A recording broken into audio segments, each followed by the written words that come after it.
it's Allison with Bloom Culture, and in today's tutorial, we're going to teach you guys how to do a DIY hex arch for your ceremony. Okay guys, we're going to get right to it. I have talked about this in other tutorials, but I've never shown it to you. So when you're doing any type of design, whether it be an arch or an arbor for your ceremony, or even if you're doing your own centerpieces or bouquets, lay down a tarp or an old shower curtain or something that can cover the floor. That way when you're designing or when you're arranging, you can just drop your stems and leaves as you go. And then when you're done, you just scoop up the tarp and throw everything away, and you don't have to spend tedious hours sweeping and finding leaves and stems everywhere. This is a huge time saver. So I'm gonna go ahead and lay this down. You just wanna put it in your work area. It's okay if it covers up some of the arch, just mainly where you're gonna be working. Stems are gonna fly a little bit all over the place, but this is just gonna help for the majority of that mass cleanup when you're done designing.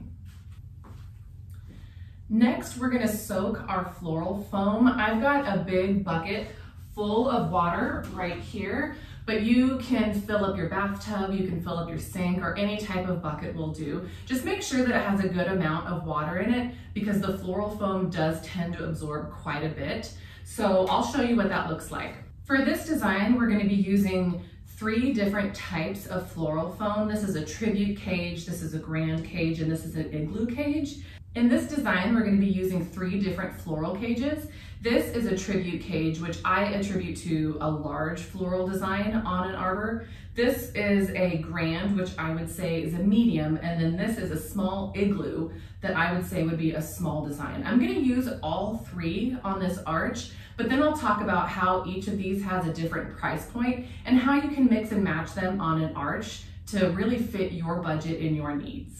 Okay, first we are going to soak our foam. I've said this in some other tutorials and I'll say it again. You don't want to physically submerge the foam. You just gently set it in the water and you'll see how it soaks itself, and when it's below the water line and the light green turns to a dark green, you know that it's fully soaked. Okay, so we've just soaked our large tribute cage, and they will drip a little bit. So make sure that you hold them over the bucket or the sink or the tub and let them just drip a little bit of excess water out from there. This is another reason why it's nice to have a tarp laid down, because these will drip as you design, but they will stop pretty much once you've placed all of your flowers. But whenever you put the flower in, it squishes a little bit of that water out in that location. So they drip a little bit, but not something that's not manageable.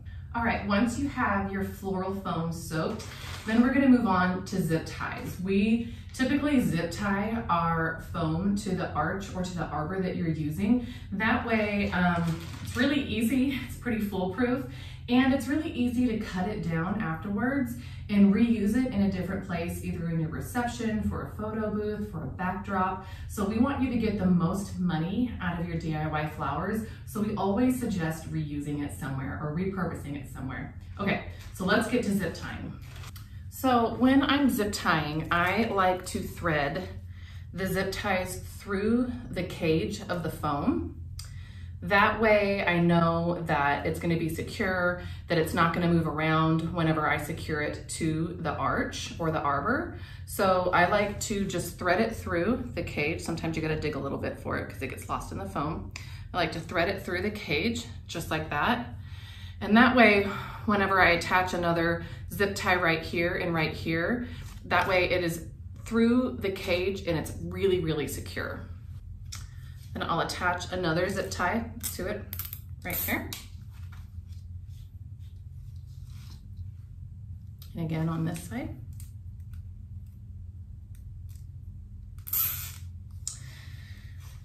Right there, and I'll do that one more time right here so that whenever we secure it to the arbor, it will not move. All right, I am going to secure the big floral foam to this side of the arch. Again, just take it and secure your zip ties.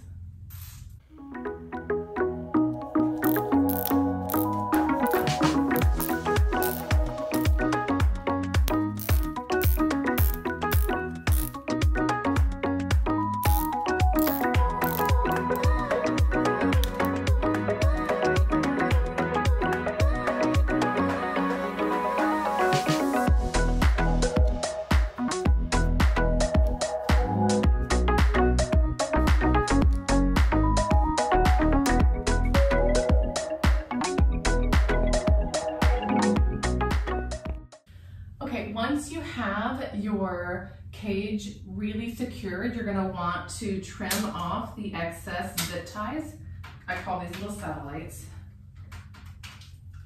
The great thing about the zip ties is once you secure them, they won't slip back or slip out of place. So that's why these are really, really reliable. Another thing I'd like to note is that when you are securing them so tightly, you will start to cut into the floral foam a little bit. A little bit is okay. Try not to completely damage or cut all the way through the floral foam, as you really need that for your design. So just make sure that you cut into it just a little bit when you're securing, but not too much. Okay, we're just gonna continue to place our floral foam with our zip ties, and then once we are done doing that, we can start designing. With our smaller igloos, I like to, again, thread through the cage. I like to come through the cage, come across the bottom, and back up through the cage. And then I'll add another zip tie on to give it a little bit more length. So again, just thread it through like that on the bottom, and then this will lay flat, and then we'll zip tie another one to give it length, and then that's what we will attach it to the arbor with.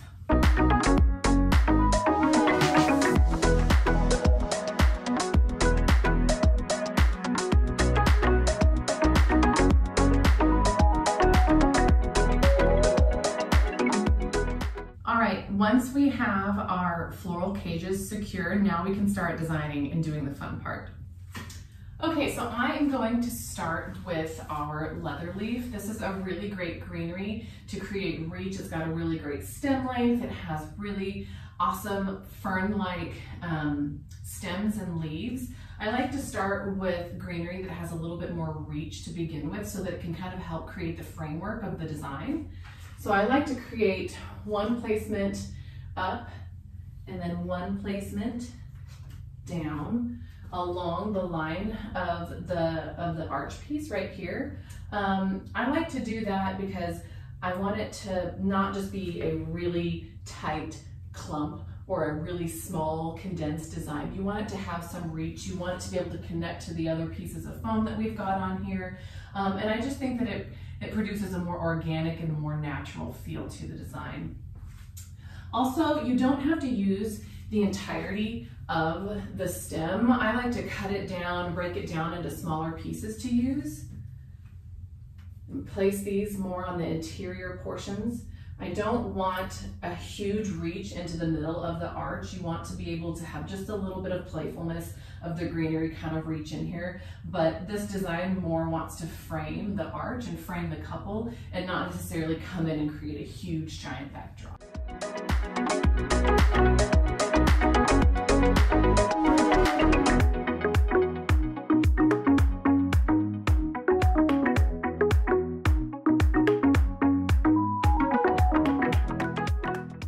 Again, breaking these down really helps to elongate your product, and it also makes for a less bulky design.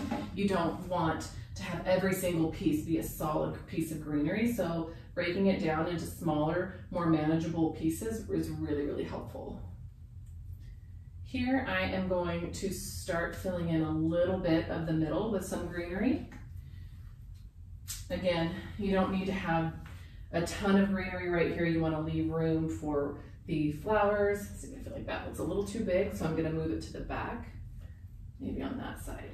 Next, I'm going to move on to some Salal. Salal is a really great broadleafed greenery. It just has a nice wide leaf. It covers a lot of surface area. You can also use this sparingly because a little goes a long way. I think with some of these longer pieces, I'll accentuate the length of this side of the arch, but not too terribly much. I don't want it to look rigid.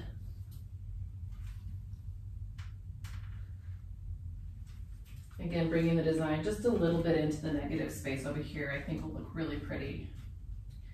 You want to vary your stem lengths. You don't want everything to be the same whatsoever.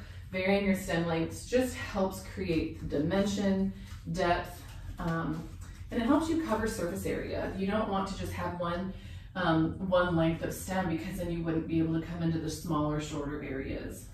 You'll notice a lot that I will place something and just kind of do a test run before I actually decide where I want it to be. There's nothing wrong with not doing that. I just think that it helps make the design look a little bit more thought out and everything look a little bit more cohesive. I don't really love this one, so I'm not going to use him.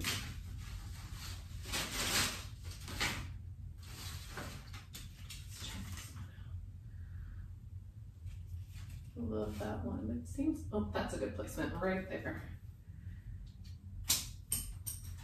Taking the time to do that, your eye will tell you like, oh yeah, I like that placement, or maybe let's try to find another one. Also, you might get a little bit further into the design and be like, you know what, I don't like that one anymore, and you might move it around. All of that's okay. It's a very fluid thing. It's not necessarily a strict paint by numbers. This goes here, this goes here. We're working with a really organic product, so you just need to be a little bit more flexible and work with it and have fun. Like I said, there's no right or wrong placement. There's no right or wrong design. Just have fun with it, and I think it'll turn out beautiful. So moving on, I am filling in a little bit. Again, I'm just kind of taking it one piece at a time, one placement at a time. This part can tend to be a little slower and a little tedious, but once you get moving and once you get placement going, it won't feel like such a, blank palette that you're having to work with. So if you feel a little stuck and you're like, I don't know how I feel about that, that's totally normal. I still feel that way. After all of these years of designing, you just kind of have to keep pushing through, and you'll reach the point where you kind of start to feel a flow and things start to have more of a natural placement. And then moving on to flowers, people tend to have a little bit more fun with those. So just keep going with your greenery.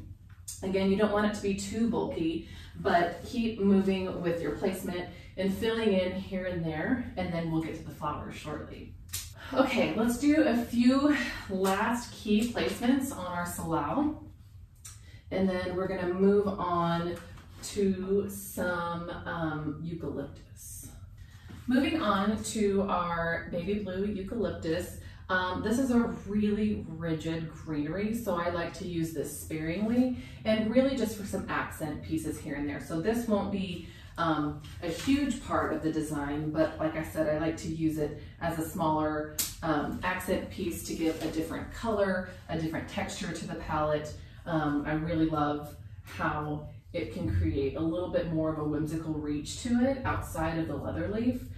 Just whenever you give the stem a clean snip at the bottom, make sure that you clean off the stem so that it doesn't muddy up the foam. You want it to have a really clean insertion point. I think this looks really pretty here, just creating a little bit of reach coming out of the design. If I just left it like that, it would look a little random. So I'm gonna go in and kind of fill in and do a little bit more areas where we have some reach and some of that texture, just so that it looks cohesive. Again, don't forget to vary your stem lengths. You don't want every single piece of this type of eucalyptus to be an extremely long piece or an accentuating piece. So go ahead and just use some varying stem lengths and just layer it in to the design to give it a little bit more dimension.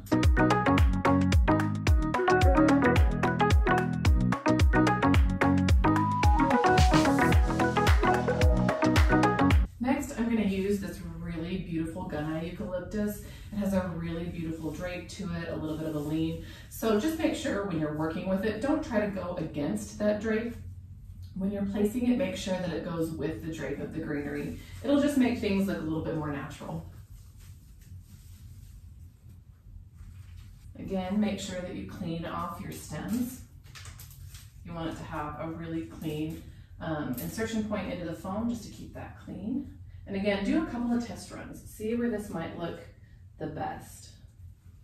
You need to cut the stem down a little bit, go for it.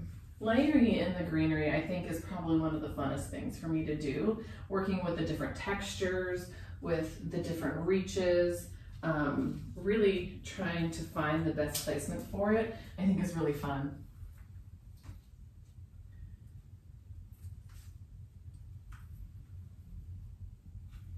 See, I think that needs to be a little bit shorter. I think when we're starting to move into the interior of this design, it definitely needs to be a little bit shorter.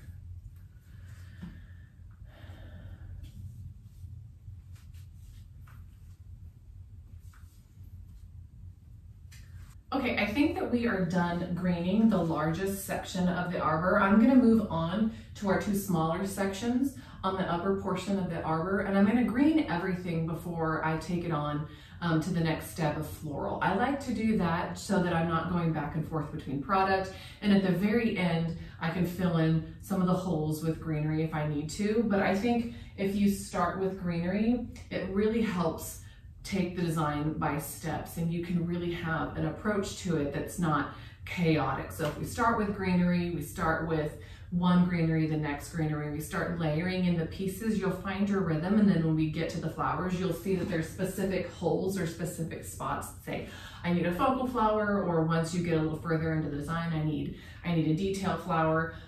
It's easy for me because I've been doing it for years, but if you follow this tutorial, you'll kind of see how we approach these things with step-by-step methods, starting with greenery, moving on to line flowers, moving on to focal flowers and detail flowers, and so on and so forth. A lot of this information is broken down in our DIY guide, so don't forget to download that. Okay, we are moving on to our two smaller foam cages at the top of the floral arch. Since they are smaller arrangements, they're going to require less greenery, so don't overdo it here. Again, with our same method, we are going to start with our leather leaf and do the exact same approach as we did with the large arrangement, just with the smaller ones. This really helps to have a rhyme to your reason, a method to approaching this so that, again, it doesn't feel so chaotic. So let's just start with where we started before. We're gonna start with some longer pieces of the leather leaf. Again, we don't need to have one that's reaching all the way from the small arrangement to the large arrangement, but I think something hitting right in the middle that would be nice and light and airy would be appropriate. Again, I'm gonna do a little bit of a test run to see where I want it to go. Mark that placement and go ahead and just put that into the foam. I think that looks really nice. It reaches out, but it doesn't quite connect to the large piece. And you can always get a step stool or a step ladder here. I'm a pretty tall person, and so I'm able to reach this. But if you want to have a step stool to kind of help you see it more straight on, that's totally helpful and totally doable. I'm gonna green these at the same time, just so that I'm not having to start and stop here and start and stop here, since they're both a smaller floral piece.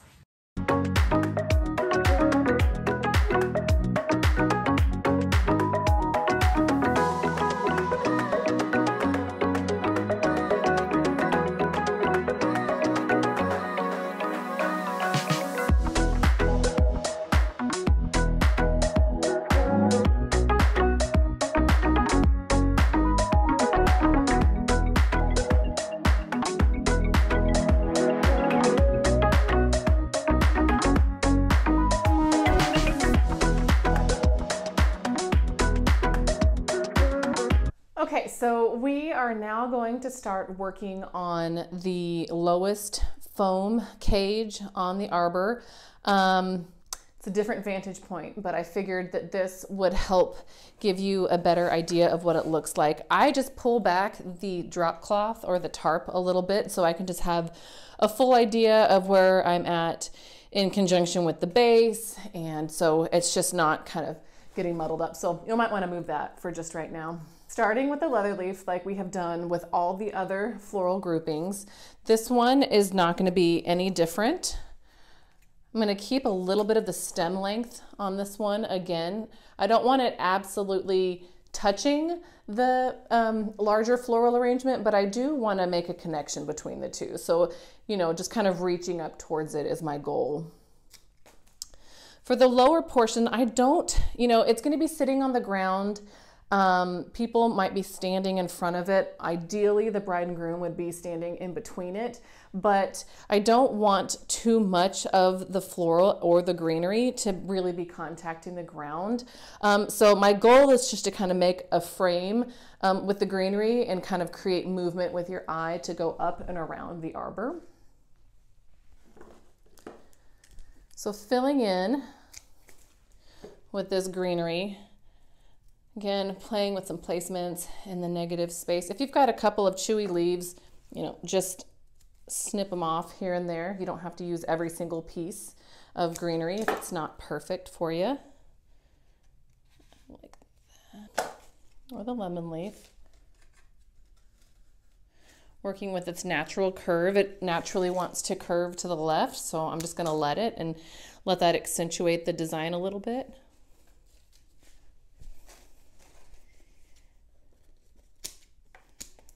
Salal is stored flat, so you might have to kind of fluff it or rearrange it a little bit. Sometimes they're going to be bent leaves, and you know, that's okay, but just as long as you know that not every single piece is going to be perfect to work with.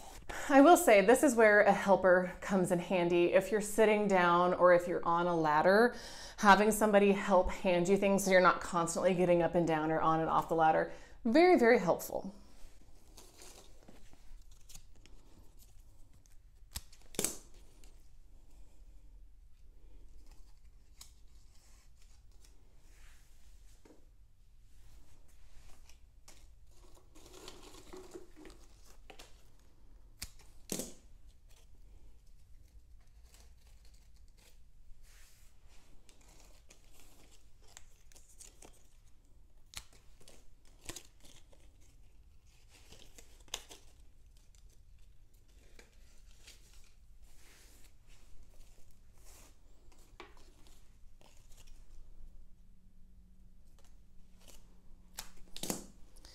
Again, there's really not a rhyme or a reason. I'm just feeling out the design as I go. If I like a placement, I leave it. If I don't, I change it. So it really is just working with the curvature of the greenery and the textures and the tones of them. And then once I feel like there's enough of each variety, I move on to the next. Moving on to our eucalyptus. Again, adding another little textural piece I think is so beautiful. These coming out into the negative space just to create a little bit more of an organic look, a little bit more of a whimsical look. Also, I find that some people tend to not really like the word whimsical. So organic, natural, whimsical just kind of means, in my mind, a little bit more airy.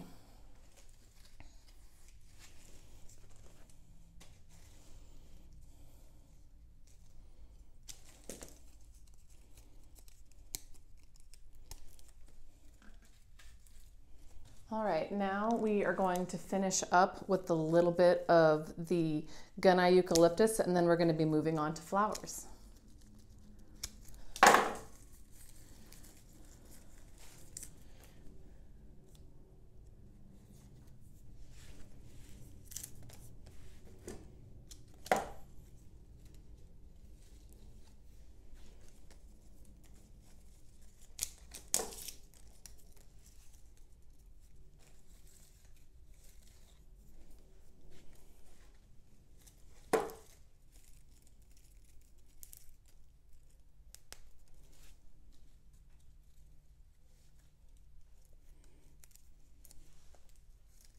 Okay, so since I've got the setup down here, I'm going to start on the lower arrangement before I move up the arbor to the other arrangements. With this design, I'm going to play a little bit. I'm going to use some focal flowers in this arrangement that I won't use in any of the other arrangements. I find that hydrangeas tend to feel more like an anchor and feel a little bit heavier to me, so the hydrangeas that I foraged I will be using just on this lower piece just to create an anchor point to it. And then as we move up, I might be using some other focal flores as well, just in specific areas so that they have more of a focus, so that they have more of a moment, if you will. So these hydrangeas I foraged out of my own garden. They have a really beautiful color to them. It's got kind of a two-toned where you have this kind of burgundy auburn color, and then on the back they've got this green color. They're more of like an heirloom hydrangea, if you will, but I just picked them and they were a huge inspiration to the color palette.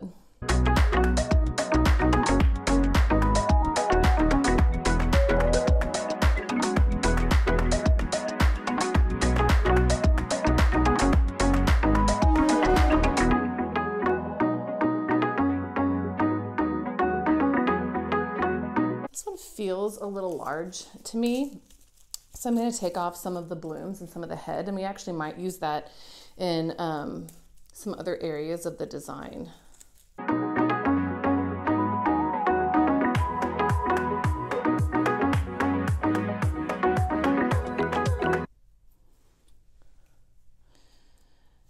With this design, I want it to sort of reach up to the next arrangement, but I also don't want them to be, you know, connected. I want there to be a lot of negative space and maybe just, you know, a line flower kind of reaching up to it a little bit. So I'm just going to use a couple of snapdragons and play with the placement before I put them in. It's really important to keep the stem length on some of these line flowers so that you can create the reach and length whenever you're designing.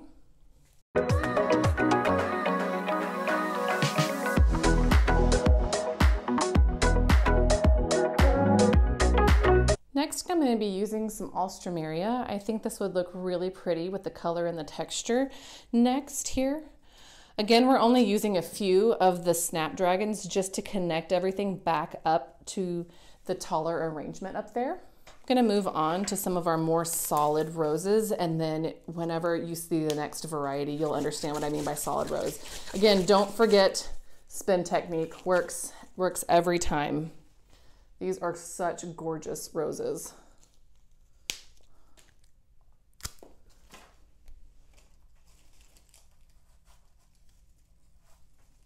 I'm loving this color palette.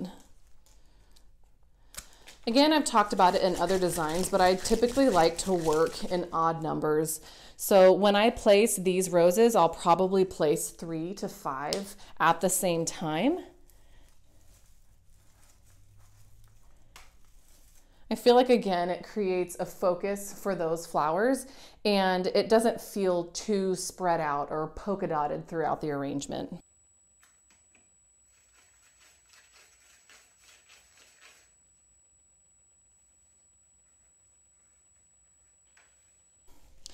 The next rose I'm going to use is a beautiful variegated. It's called Deep Purple, and it has these beautiful burgundy, slightly fuchsia tips on the petals, and then it goes into a really lovely lavender. I really think that this lends well to the palette with just having a little bit of that highlight with the lavender, but also having the continuity of the darker burgundy. I think these are absolutely gorgeous.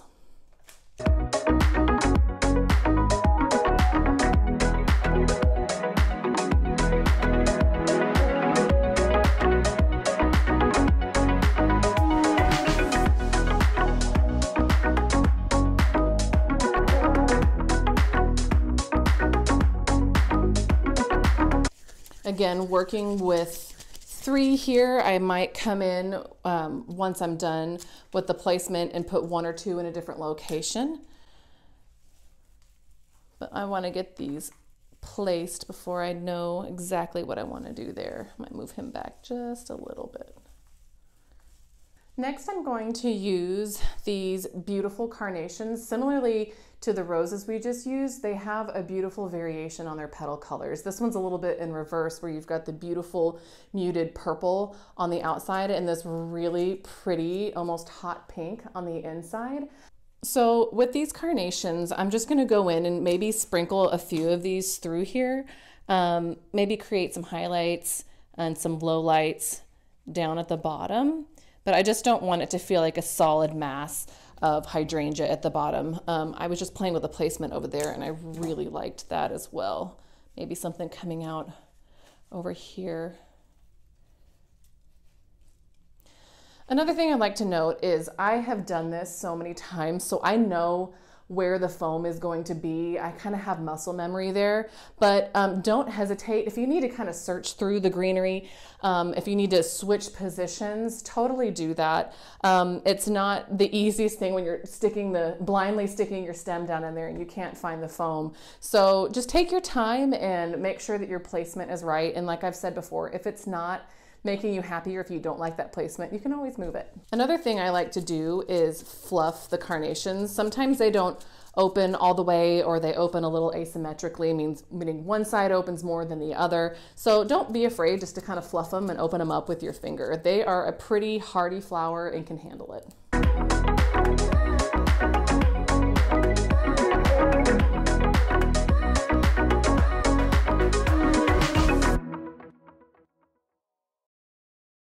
One thing I do think that we are missing is another pop of the Alstroemeria, so I think I'm going to balance that on this side of the arrangement, and then I'm going to take a step back before we move on to our filler flower.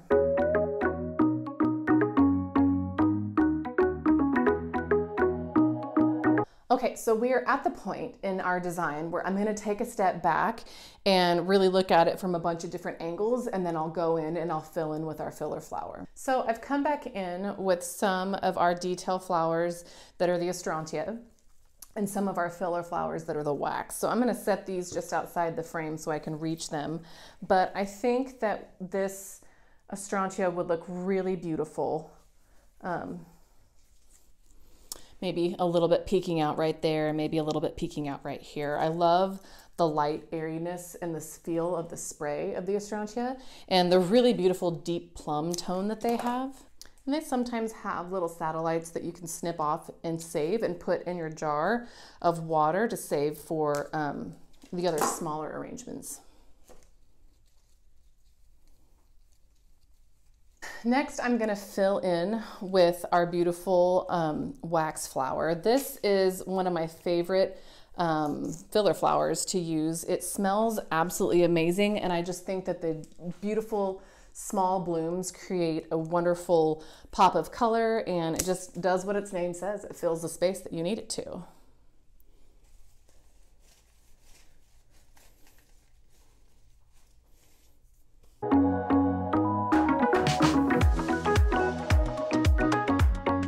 Once I am done designing the lower portion, I'm going to go ahead and put the tarp back down so that it can catch all the little stems and things that I am going to discard when I'm arranging the upper arrangements. Okay, so moving on to our large middle arrangement, I guess middle is what I'll be calling it. I'm going to do a similar approach as I did to the base of the arrangement, but instead of using the hydrangeas like we used at the base, I'm going to be using these really beautiful Protea. These Protea are really beautiful and really unique. I love, again, the variation of color and texture that you get with these. These, to me, are a really neat focal point, and I want to use those specifically right here.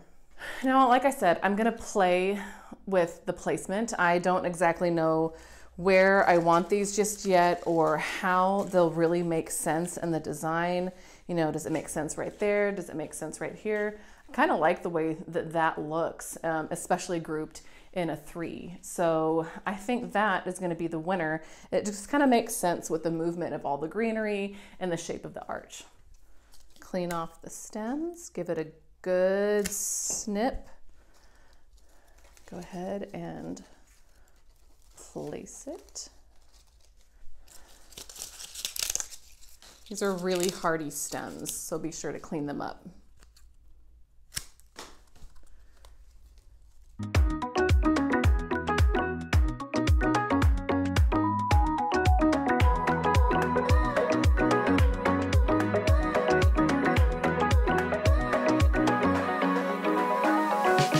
So once I've got those 3 focal flowers placed, I'm going to move on to my line flowers very similarly as I did to the base arrangement. I'm just going to be looking at their natural tendency, where they tend to lean, their natural curve of their stem, and then go from there.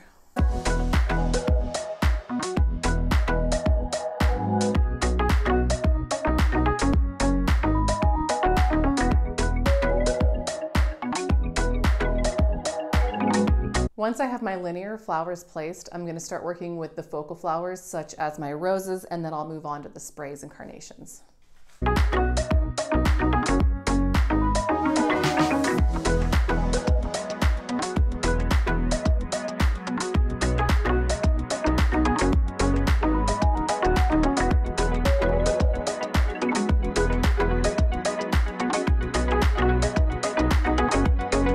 Again, you'll see I'm still working in 3s. I love working in odd numbers, and I also just like working with various stem lengths so that they're not hitting on the same plane. It just creates more depth and interest, and it looks more professional. I'm anchoring that one pretty deep in the arrangement because I'm working with these 3s, and then this is going to be the next flower in my grouping of 3, but I don't want it to be too far out when it's in the center, so I put it pretty deep in the arrangement.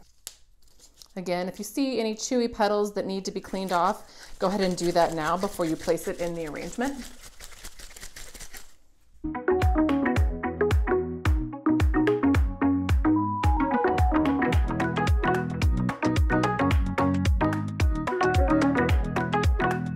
All right, once I have these roses placed, I love the placement of these, that they're kind of running on a diagonal, you know, not necessarily in the same direction of the wood of the arbor, but they're just kind of running through and creating their own movement as well. They look a little solid right now, which will break up with some other flowers and some detail flowers, but right now I just love the movement of that.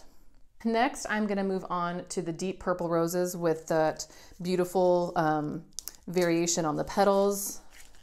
Spin these. Both of these roses do really, really well with the spin technique. So not all roses do, but we got really lucky with these.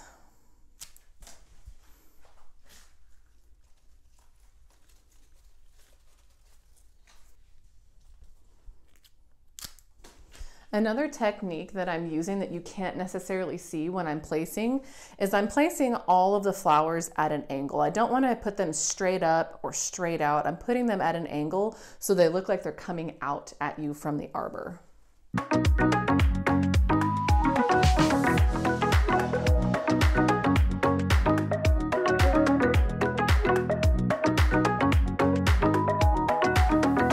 Guys, I'm kind of breaking my own rule a little bit. Because we have this solid flower line through here, I'm only using 2 of the variegated roses, but I'm liking how it's looking, so I'm just gonna go with it. Again, rules are meant to be broken sometimes.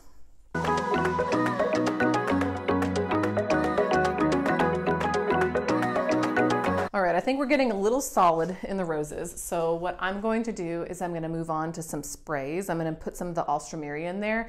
I think how they're a little bit lighter toned and have some different variations of color in them will help break up this solid mass in here.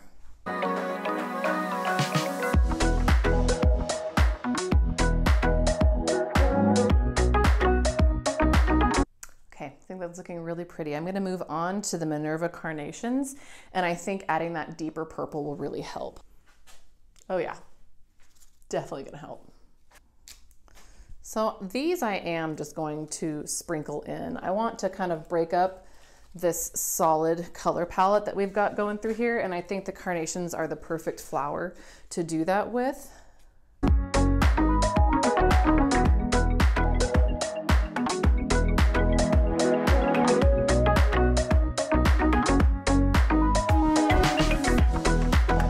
Again, differing stem lengths makes all the difference.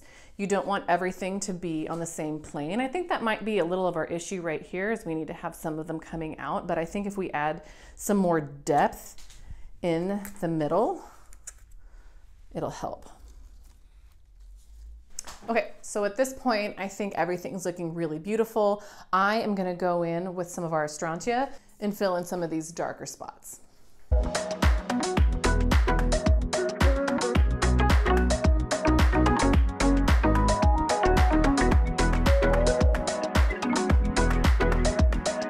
So in placing the filler flower, I kind of have 2 different approaches to it. If I see a big hole, I'll use some filler flower to kind of cover that up. Or if I see something that is there's just like a solid mass of color and I need a different texture or a different color. So those are the 2 things that I'm looking for when I'm using filler flower to sort of finish off this portion of the arrangement.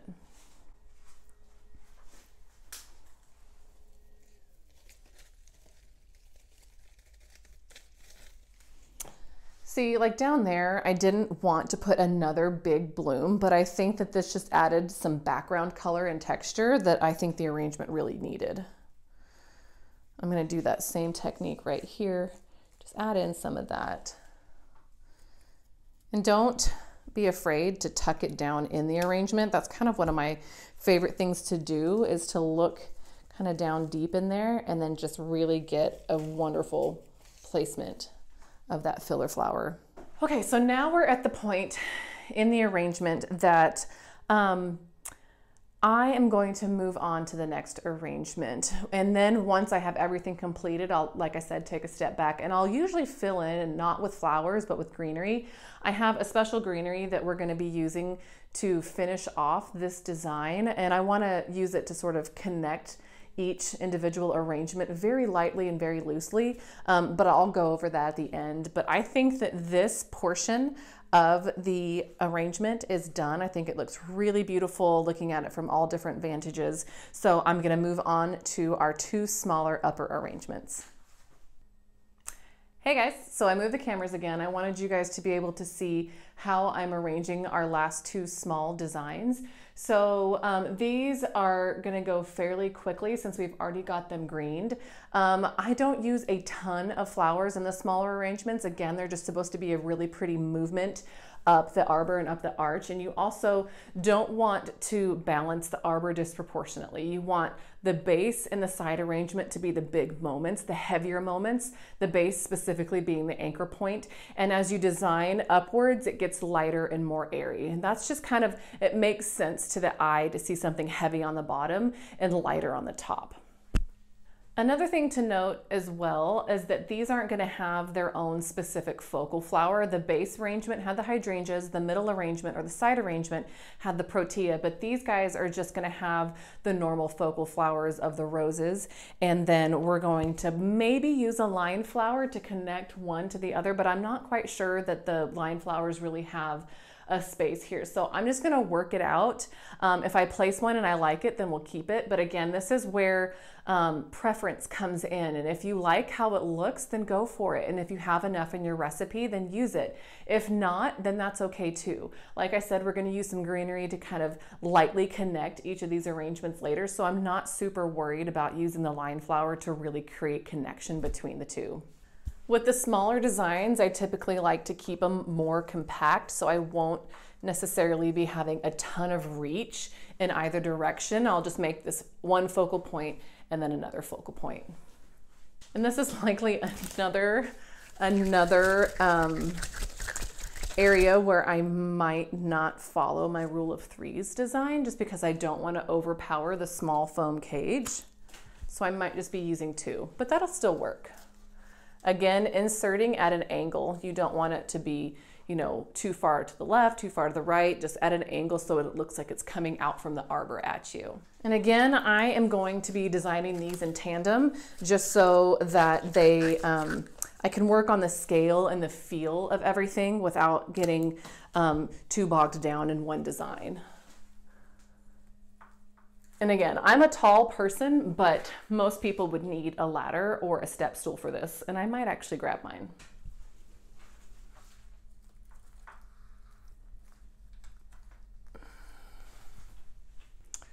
One thing I'd like to note as well is that sometimes you're going to have bruised or damaged petals in your roses. That doesn't mean that the rose is trash or that you can't use it. Just gently tuck your hand down in there and pluck the petal that you want to take out, and there, the rest of your rose looks great. And if you have something on the edge like that, I typically just take that portion, pinch it in my fingers, and there, the rose is perfectly usable.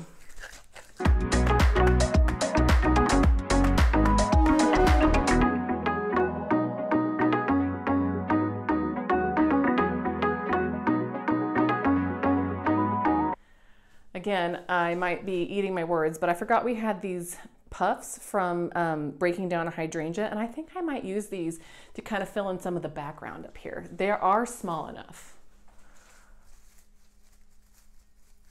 Oh, I love that.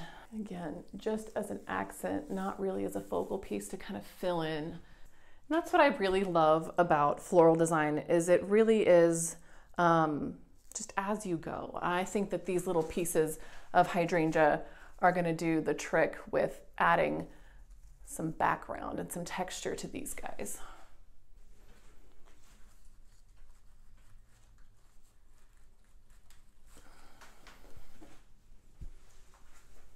I'm going to put this one just dead center right here, since this is our main focal piece at the very top of the arbor. Okay, now I'm gonna start placing the Alstroemeria. I probably won't place them all of one bunch. I'm probably gonna take these sprays off and place them since we have such limited floral foam to work with. So what I'll do is I'll just hold it up and cut it at the base of the sprays, and I want to keep those stems as long as I possibly can. There we go. I typically group them in twos when placing.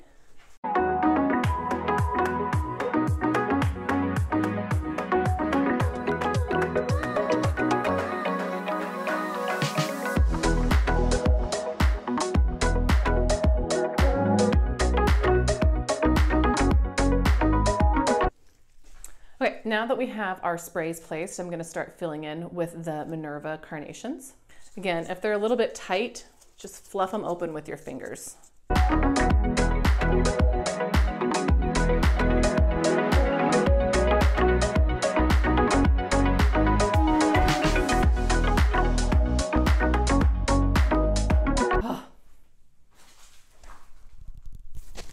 All right. I think we're done with that. So all I have to do now is put filler flower in, and I am just loving how this is looking. It's turning out absolutely beautiful.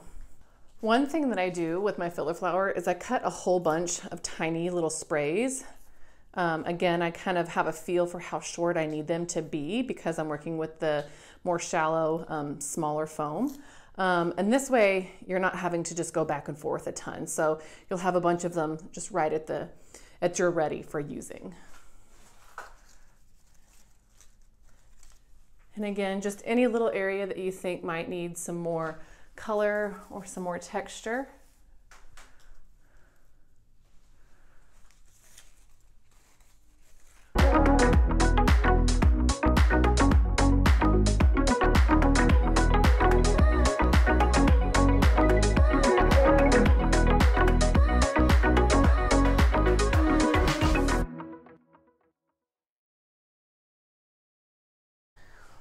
Okay, so as you can see, we are this close to being done with the Hex Arbor. And so one thing that I wanted to add in very last is a greenery called Plumosus. Plumosus is a really beautiful fern that has a really feathery feel to it, but it also has really long tendrils that I thought would be really nice to just lightly connect each of the pieces to each other without it looking really rigid or really solid. So I thought that this might be a really beautiful way to give continuity throughout and connect each of the pieces.